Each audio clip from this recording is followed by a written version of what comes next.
তৈরি করা দরকার, সেই প্যাকেজ প্রোগ্রামগুলো ছাত্র শিবিরের সিলেবাস অন্তর্ভুক্ত আছে।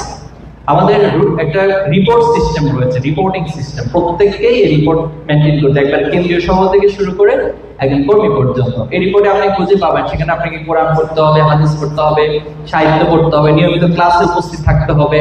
এরপর আপনার পাঠ্যবস্তু কতদিন, মানে প্রতিদিন কত সময় আপনার পাঠ্যবস্তু অধ্যয়ন করছেন সেই রিপোর্ট সেখানে মেনটেন করতে হয়। আপনাকে পত্র পত্রিকা পাঠ করতে হয়, শরীর চর্চা করতে হয়, এরপর হচ্ছে দাওয়াতি কাজ করতে হয়, মানুষের কাছে ভালো কথাগুলোকে পৌঁছে দিতে হয়।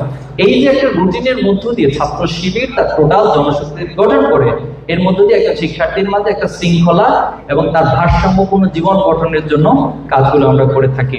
আমরা অনেক ধরনের মোটিভেশন গাইডলাইন গুলো প্রোগ্রাম করি, যেগুলো শিক্ষার্থীদেরকে বুস্ট আপ করা হয়, তাদের মানসিকভাবে তাদেরকে শক্তিশালী করা হয়, তারা যেন নিজেদেরকে গড়ে তুলতে পারে। আমাদের অনেক ধরনের প্রশিক্ষণ পদ্ধতি রয়েছে। আমাদের টোটাল 34টি বিভাগ কেন্দ্রে কাজ করে।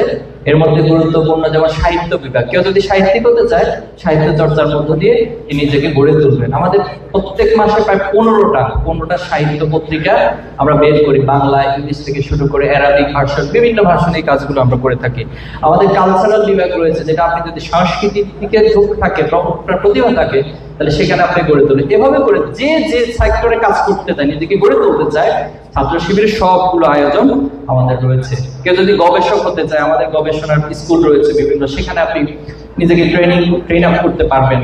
কেউ যদি বিদেশে উচ্চশিক্ষার জন্য যেতে চান, আমাদের আন্তর্জাতিক বিভাগ রয়েছে। আপনি একবারে আইএলটিএস থিওরি থেকে শুরু করে আপনার সিভি রাইটিং থেকে শুরু করে কিভাবে করে কাগজপত্র সাবমিট করবেন, কিভাবে অ্যাপ্লিকেশন করবেন এবং কিভাবে করে বিশ্ববিদ্যালয়ে আপনি চান্স পাবেন, টোটাল প্রসেসগুলো সম্পর্কে ছাত্র শিবির কাজ করে। যেমন নানান আয়োজনের মধ্য দিয়ে ছাত্র শিবির একজন শিক্ষার্থীকে গড়ে তোলে।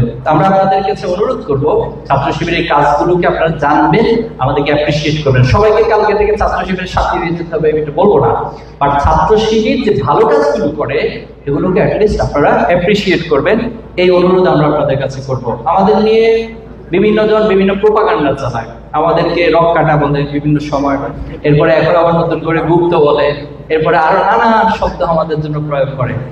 আমরা সবগুলোর জবাব দিতে চাই আমাদের ভালো কাজ দিয়ে। যারা আমাদেরকে নিয়ে সারাদিন বিভিন্ন মিথ্যাচার করে পড়ে থাকে, আমরা তাদেরকে বলেছি অনেকবার, আবারও বলছি যে তারা তাদের এই প্রোপাগান্ডা মিথ্যাচার নিয়ে সারাদিন ব্যস্ত থেকে তারা নিজেরাই ধ্বংস হয়ে যাবে, আর আমরা আমাদের গঠনমূলক কাজগুলো নিয়ে ছাত্রদের কাছে, সমাজের সবার কাছে উপস্থাপিত হব এবং আমরা আমাদের লক্ষ্যে পৌঁছে যাবো ইনশাআল্লাহ। আপনারা লক্ষ্য করেছেন যে জাকসু সহ বিভিন্ন ইউনিভার্সিটিতে আলহামদুলিল্লাহ আমাদের বিজয় হয়েছে। এই বিজয়গুলোকে আমরা শুধুমাত্র উদযাপনের জন্য আমরা বিজয় বলি না, বরং এই বিজয়কে আমরা আমাদের দায়িত্ব মনে করি, আমরা কর্তব্য মনে করি।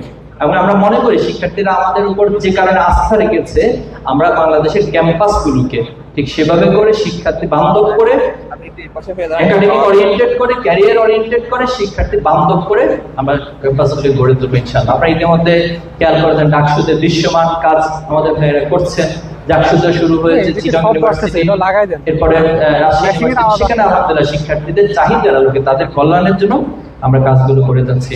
আমার সর্বশেষ পয়েন্ট যেটা বলে শেষ করব, এবং বোনেরা, ধরুন আপনি পৃথিবীতে অনেক সফল হলেন, পৃথিবীর সবচেয়ে সেরা সফল হিসেবে আপনাকে সবাই মিলে সার্টিফাই করবে, কিন্তু কাল কিয়ামতের মাঠে যদি আপনি আমি আল্লাহর কাছে কোনো কারণে প্রশ্নবিদ্ধ হই, আল্লাহ যদি দুনিয়ার সফলতাকে উপেক্ষা করে আমাকে যদি জাহান্নামে যেতে বলে, তাহলে আমার এই দুনিয়ার যত বড়ত্ব, যত শ্রেষ্ঠত্ব অর্জন করি না কেন, এটা কোনো কাজে আসবে না।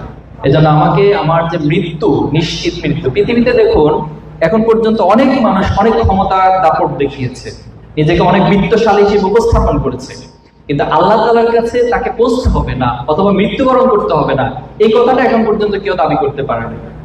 তাহলে যে জিনিসটা আমার জন্য অবধারিত, কুল্লু নাফসিন যায়কাতুল মাউত, প্রত্যেকটা মানুষ মরণশীল, তাকে মৃত্যুর স্বাদ গ্রহণ করতেই হবে। এখন প্রশ্ন হচ্ছে আল্লাহ তাআলা মৃত্যু কেন সৃষ্টি করেছেন, সেটার জবাব আল্লাহ তাআলা নিজেই দিয়েছেন। আল্লাযী